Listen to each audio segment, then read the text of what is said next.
श्री परमात्मने नमः। श्री वाल्मीकि रामायण उत्तरकांड 60वां सर्ग। श्री राम के दरबार में च्यवन आदि ऋषियों का शुभ आगमन। श्री राम के द्वारा उनका सत्कार करके उनके अभिष्ट कार्यों को पूर्ण करने की प्रतिज्ञा तथा ऋषियों द्वारा उनकी प्रशंसा। जय राम जी की। श्री राम और लक्ष्मण परस्पर इस प्रकार कथा वार्ता करते हुए प्रतिदिन प्रजा पालन के कार्य में लगे रहते थे। एक समय बसंत ऋतु की रात आई, जो न अधिक सर्दी लाने वाली थी और न गर्मी। वह रात बीतने पर जब निर्मल प्रभात काल उगा, तब नगरवासियों के कार्यों को जानने वाले श्री रघुनाथ जी पूर्वाह्न काल के नित्य कर्म संध्या बंदन आदि से निवृत्त हो बाहर निकलकर प्रजाजनों के दृष्टि पथ में आए।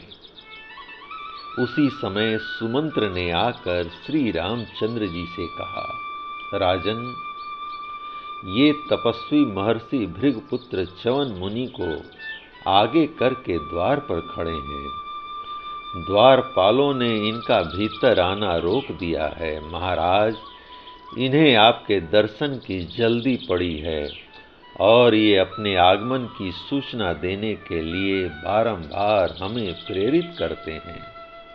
पुरुष सिंह, ये सब महर्षि यमुना तट पर निवास करते हैं और आपसे विशेष प्रेम रखते हैं। सुमंत्र की यह बात सुनकर धर्मज्ञ श्री राम ने कहा, सूत, भार्गव, च्यवन आदि सभी महाभाग ब्रह्मर्षियों को भीतर बुलाया जाए। राजा की यह आज्ञा सिरोधार्य करके द्वारपाल ने मस्तक पर दोनों हाथ जोड़ लिए और उन अत्यंत दुर्जय तेजस्वी तापसों को वह राजभवन के भीतर ले आया। उन तपस्वी महात्माओं की संख्या 100 से ज्यादा थी। वे सब के सब अपने तेज से प्रकाशित हो रहे थे। उन सबने राजभवन में प्रवेश किया और समस्त तीर्थों के जल से भरे हुए घड़ों के साथ बहुत से फल मूल लेकर श्री रामचंद्र जी को भेंट किया। महाबाहु श्री राम ने बड़ी प्रसन्नता के साथ वह सारा उपहार, वे सारे तीर्थ जल और नाना प्रकार के फल लेकर उन सभी महामुनियों से कहा, महात्माओं, ये उत्तम से उत्तम आसन प्रस्तुत हैं। आप लोग यथा योग्य इन आसनों पर बैठ जाएं। श्री रामचंद्र जी की यह वचन सुनकर वे सभी महर्षि रुचिर शोभा से संपन्न उस स्वर्णमय आसनों पर विराजित हुए। उन महर्षियों को वहां आसनों पर विराजमान देख शत्रु नगरी पर विजय पाने वाले श्री रघुनाथ जी हाथ जोड़कर संयत भाव से बोले, महर्षियों, किस काम से यहाँ आप लोगों का शुभ आगमन हुआ है?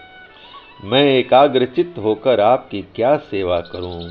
यह सेवक आपकी आज्ञा पाने के योग्य आदेश मिलने पर बड़े सुख से आपकी सभी इच्छाओं को पूर्ण कर सकता है।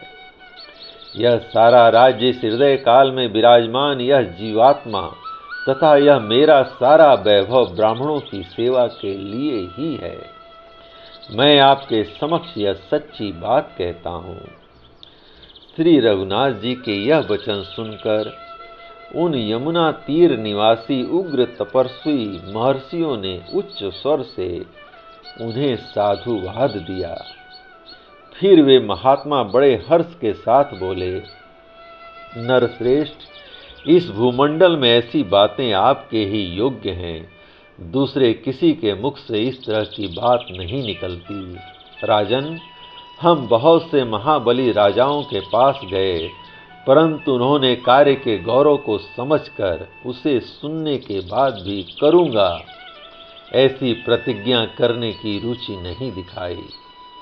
परंतु आपने हमारे आने का कारण जाने बिना ही केवल ब्राह्मणों के प्रति आदर का भाव होने से हमारा काम करने की प्रतिज्ञा कर डाली है। इसलिए आप अवश्य यह काम कर सकेंगे, इसमें संशय नहीं है। आप ही महान भय से ऋषियों को बचा सकेंगे। जय राम जी की। इस प्रकार श्री वाल्मीकि निर्मित आर्ष रामायण आदि काव्य के उत्तर कांड का 60वां सर्ग प्रभु श्री राम की कृपा से पूर्ण हुआ। जय राम जी की।